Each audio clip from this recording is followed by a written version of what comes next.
something we haven't seen in years. They showed actual discipline. From the return of Luke Schenn to a trade that targets the year 2030, Ryan Johnson is finally putting his stamp on this rebuild. Today we're breaking down the winners and the losers of free agency and why they secretly gotten weaker on purpose. Let's dive right into it right now. So we're going to take a look at The Athletic, and let's start off with the winners of free agency, starting off with Ryan Johnson himself. Ryan Johnson had made a positive impression on fans with his public commentary since taking over as general manager in late May. But until this past week, all we really had to go off of were words and intentions. Between the draft, the Brendan Gallagher trade, and a series of signings and one genuinely creative trade on July 1st, those words were made tangible as Johnson began to put his stamp on this rebuild. Perhaps most importantly for Johnson, his moves and actions matched his previous commentary. Johnson promised patience, and he delivered with a trade that acquired a draft pick 4 drafts from now. Johnson promised that his version of the Canucks would be composed of high-character individuals, and he went about bringing in noted good dudes like Gallagher, Jamie Oleksiak, and Luke Schenn.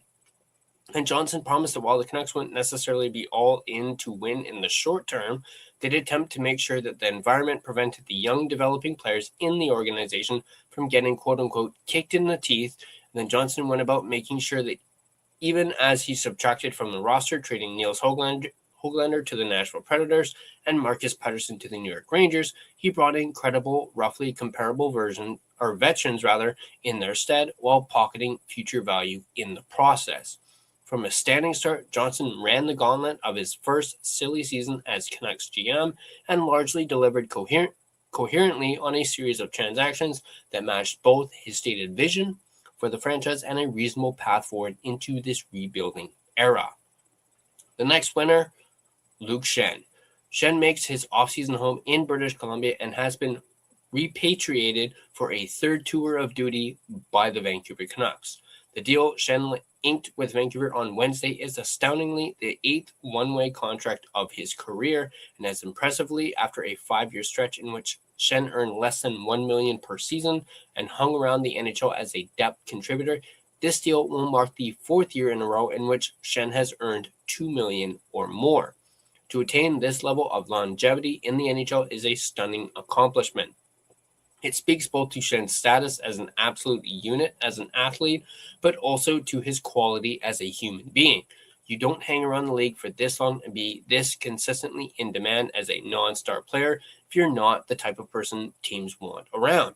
You like to see good people do well in any walk of life, and Schenn emerges from free agency as a major winner.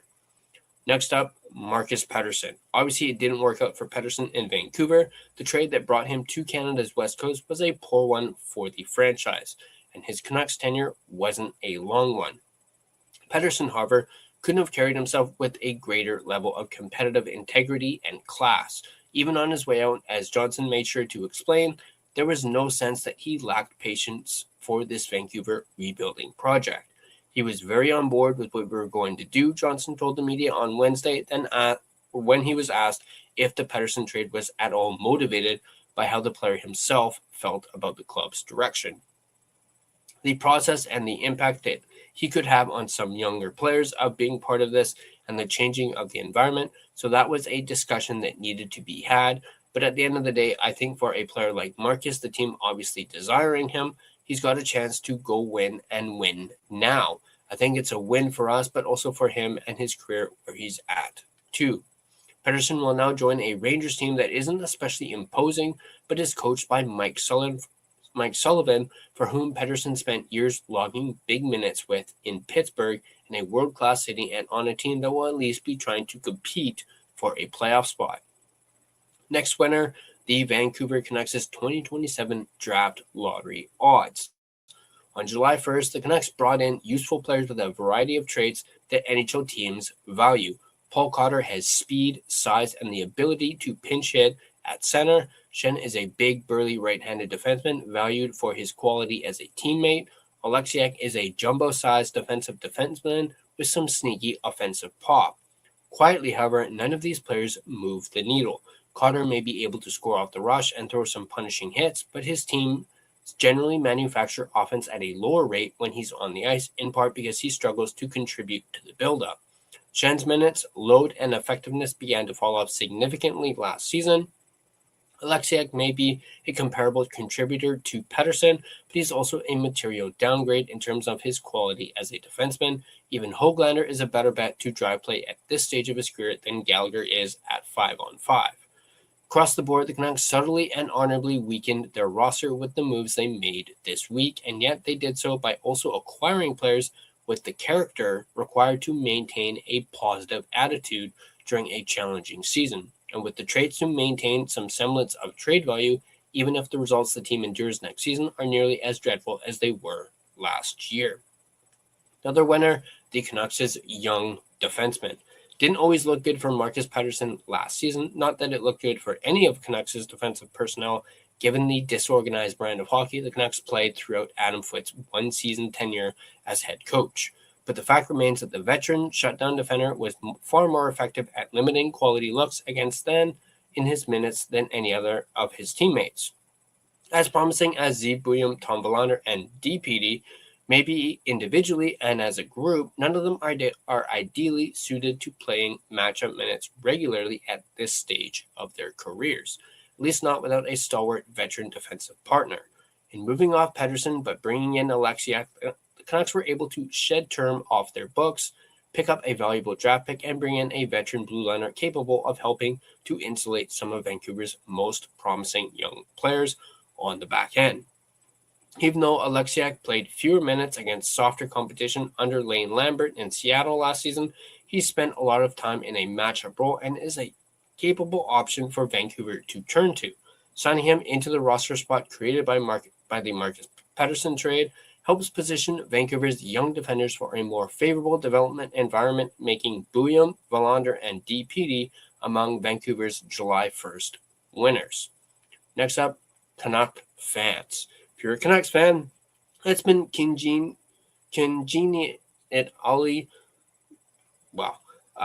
of who's been.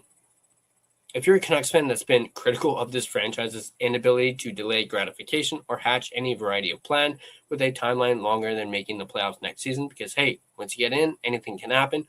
July 1st, 2026 was the day for you. No, this wasn't necessarily the home run rebuilding offseason of your dreams. Sure, Höglander and Marcus Pettersson weren't at the very top of anybody's veteran Canucks players the club should try and move this summer list. Yes, Elias Pettersson and Jake DeBrusk remain on the Canucks roster for now. Never let perfect, however, be the enemy of the good. On Wednesday and throughout the offseason to this point, the Canucks have behaved competently and rationally. They've made thoughtful moves and avoided the big, obvious mistakes that have too often characterized this franchise's maneuverings. On July 1st, the contracts the Canucks signed, Schenn, Oleksiak, and Cotter, were low-risk deals. The term was limited. The structure of the deals was straightforward and team-friendly.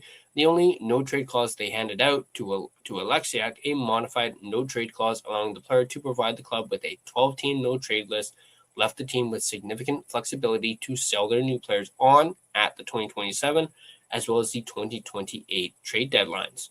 New Canucks management outlined a plan, preached patience, and delivered precisely what they suggested they would. In fact, they arguably went even beyond that in executing a creative and radically long-sided deal with the Rangers to acquire an exceptionally volatile, high-upside asset in a 2030 conditional first-round pick. Mistakes will be made along the way because hockey is a human game that's difficult to predict. There are still reasonable items to be concerned about regarding the path the Canucks are charting, especially the resources being provided to management and coaches. On July 1st, however, Johnson and co-presidents Henrik and Daniel Sedin presided over a sensible day of future-minded value building. It was the sort of day that should earn the trust of the fan base.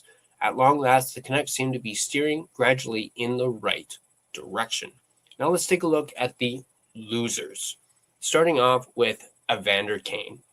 Evander Kane's one season in his hometown was forgettable, all involved, culminating in him leaving the team outright following his 1,000th game celebration at Rogers Arena, which is basically what he did.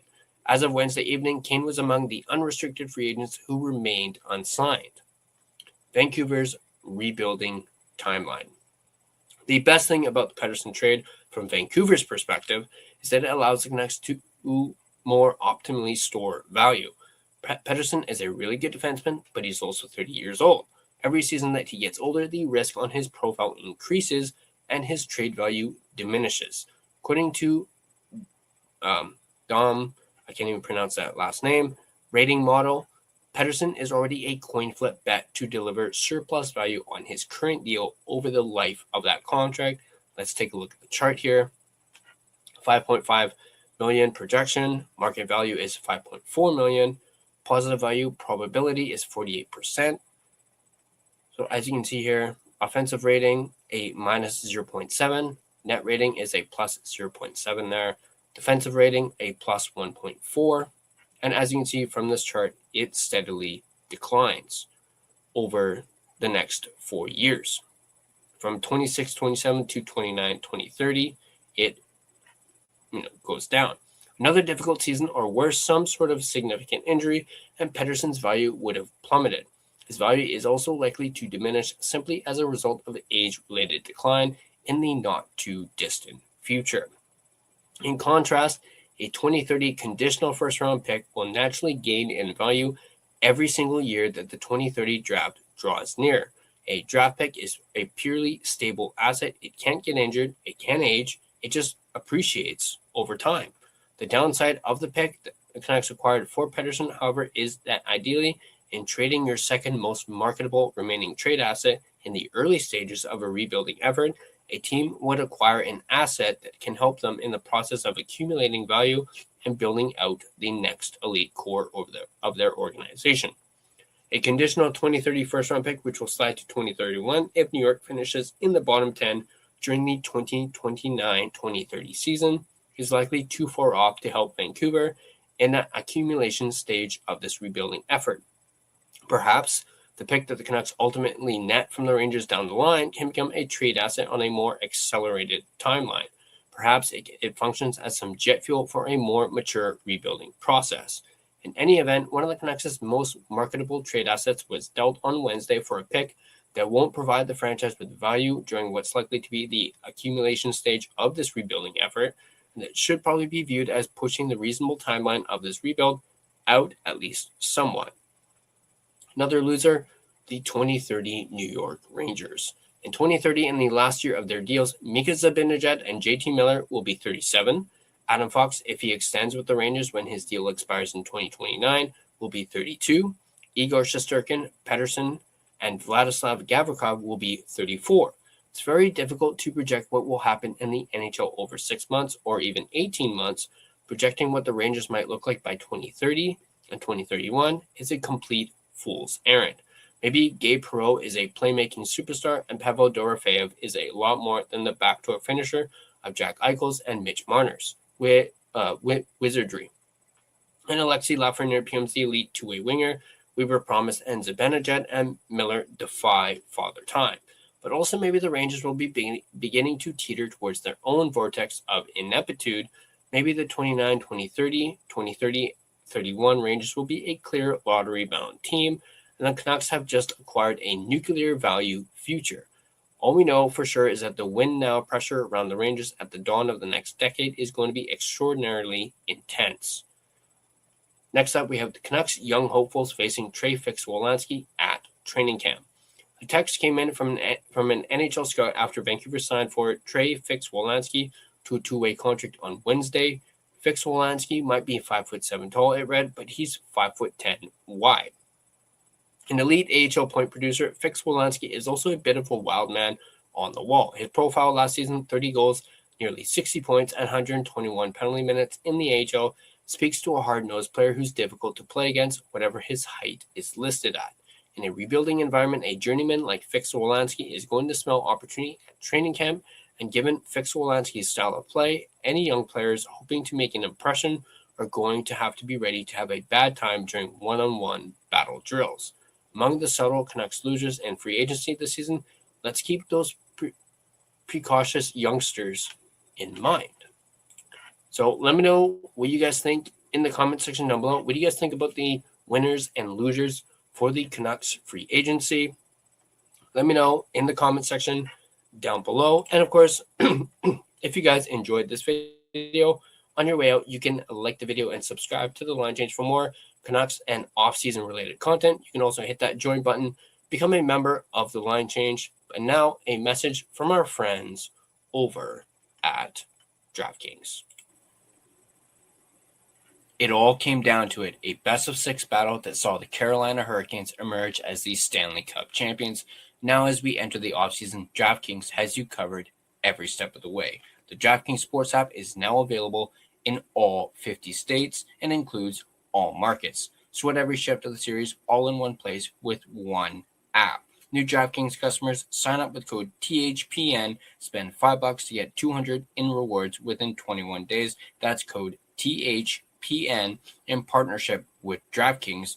The crown is yours. Bet with DK Sportsbook. Gambling problem? Call 1-800-GAMBLER. 1-800-MY-RESET. New York, call 877-8-HOPE-NY or text HOPE-NY. Connecticut, call 888-789-7777 or visit ccpg.org. On behalf of Boot Hill Casino in Kansas, bet text pass-through may apply in Illinois. 21 and over. Void in Ontario. Event contract trading with DraftKings predictions involves risk of loss. Sportsbook bonus bets expire in 7 days. $50 in predictions dollars issued weekly for 3 weeks expire in 1 year. Redeem one non-withdrawable reward. Availability varies. Predictions offer void in New York. Ends June 28. Terms at dkng.co/audio.